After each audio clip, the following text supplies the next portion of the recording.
आहे की फक्त 3 तालुक्याच्या याच्या पुरती जेवढी अक्कल आहे आम्हाला तेवढं आम्ही बोलतो, याच्या पुढची अक्कल आमची नाही चलत।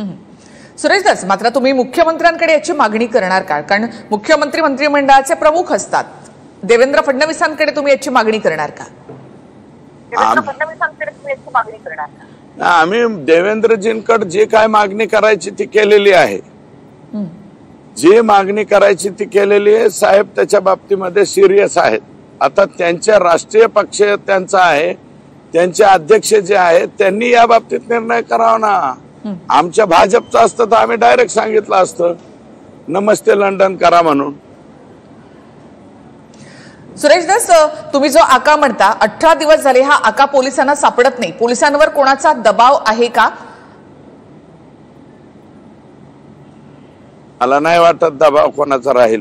राज्याचे प्रमुख जर एकदा बोलले की याच्यात मी कोणाला सोडणार नाही, कोण दबाव आणणार?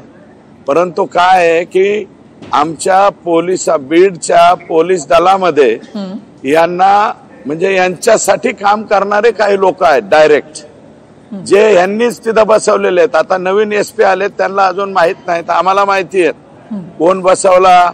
एलसीबीचा प्रमुख कोणी केला? यांनीच केला। जो पहिला संभाजीनगर म्हणून एरिया आहे त्यांचा परळीचा, तिथं पीआय म्हणून काम करत होते।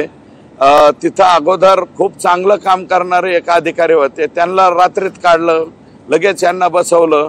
आणि ऍक्च्युअल बसलेला जो एलसीबीचा पीआय आहे तो कारभार चालवत नाही, त्याच्याऐवजी पाठीमागून कोणीतरी कारभार चालवतं। हे सगळं आम्हाला माहिती आहे। नवीन एसपींना आता मी फोन केला होता, ते काही गडबडीत असतील, करतील थोड्या वेळाने फोन। उद्याच्याला वेळ मागणार आहे, मी जाणार आहे। आणि ह्या सगळ्या गोष्टीमुळे सर्व पक्षीय मोर्चा सुद्धा लोकांनी आयोजित केलाय।